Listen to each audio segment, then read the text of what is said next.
tahu ya, di sini kan medannya ini agak unik ya di Freeport ini. Pertama dari curah hujannya yang cukup tinggi, kedua dari struktur batuannya. Di sini tuh untuk potensi failure-nya leleng itu tinggi sekali ya. Makanya kenapa slope proteksi sangat dibutuhkan.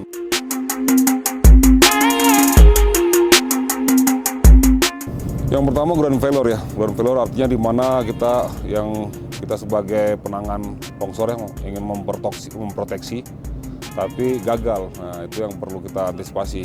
Resiko yang kedua paling karena bekerja di atas ketinggian ya itu jatuh dari ketinggian, itu resiko-resiko yang bisa terjadi.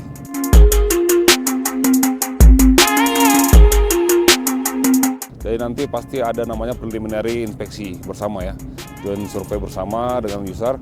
Nanti akan dilihat dari inspeksi bersama itu kira-kira di area-area mana, titik-titik mana yang perlu diproteksi.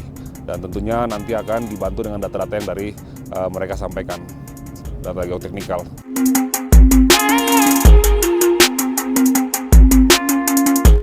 Tahapan-tahapannya setelah dilakukan inspeksi bersama, nanti akan ada muncul satu ibaratnya SPK lah, ibaratnya kayak worksheet ya, worksheet atau lembar kerja. Nah, itu yang akan kita jadikan patokan dari worksheet itu untuk kita lakukan pengaplikasian slope proteksi di area.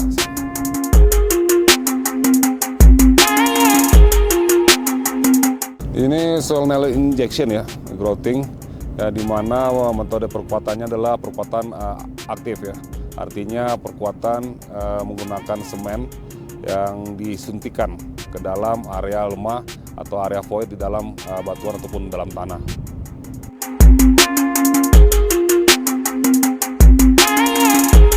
Salah satunya sih dari sudut sudut pengeboran, kedua dari material juga, terus dari sudut kemiringan dari si kontur dari lereng.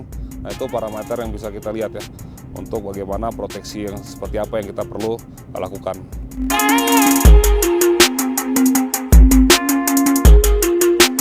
Untuk di proyek 66 ini ya, ini kita gunakan dua tipe angkor ya. Pertama top angkor dan juga di slope-nya. Ya, untuk top angkor sendiri itu kedalamannya 9 meter. Untuk menggunakan pengeborannya menggunakan mesin slope drilling atau morat ya. Dan untuk di lereng itu menggunakan handrail dengan kedalaman 6 meter. Nah, untuk diameter lubangnya sendiri itu 32 menggunakan material Minova bar. Itu yang dimasukkan ke dalam lubang bor dan nanti akan diinjeksikan dengan material grouting.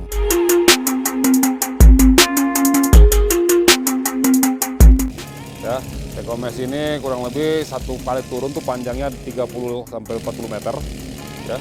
Dan nanti ini akan disambung dengan teko clip untuk penyambungannya.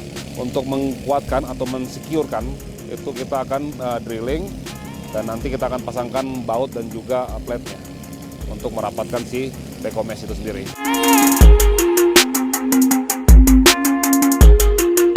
Ini selesai kita grouting, nanti kita pull out pastinya. Jadi perkuatannya lebih ke perkuatan di dalam tanah.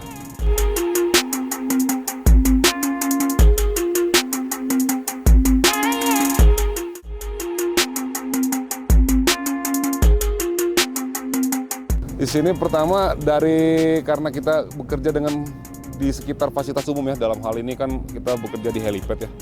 Nah, ini pagi-pagi tuh rutinitas mereka tuh lumayan crowded untuk penerbangan heli ataupun pengangkatan material menggunakan heli.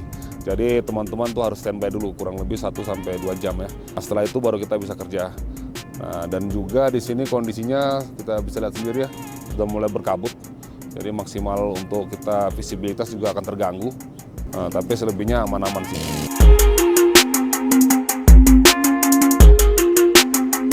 Ya, kalau pekerjaan yang di 66 ini kita ada beberapa pengetesan quality control ya. Seperti pull out test kita lakukan tiap di 50 hole kita lakukan pull out test. Dan untuk kekuatan semennya juga kita lakukan UCS, uji kuat tekan dari beton untuk material groutingnya. Dan itu kita lalu laporkan ya. Karena dari requirement-nya kan ada ya yang diminta dari user tuh. Contoh misalnya pull out testnya harus lebih di atas 2 ton. Nah, alhamdulillah kemarin kita lebih. Dan juga UCS-nya juga mereka minta 22 MPa, kita juga lebih. Jadi kita jaga dari requirement-nya seperti itu.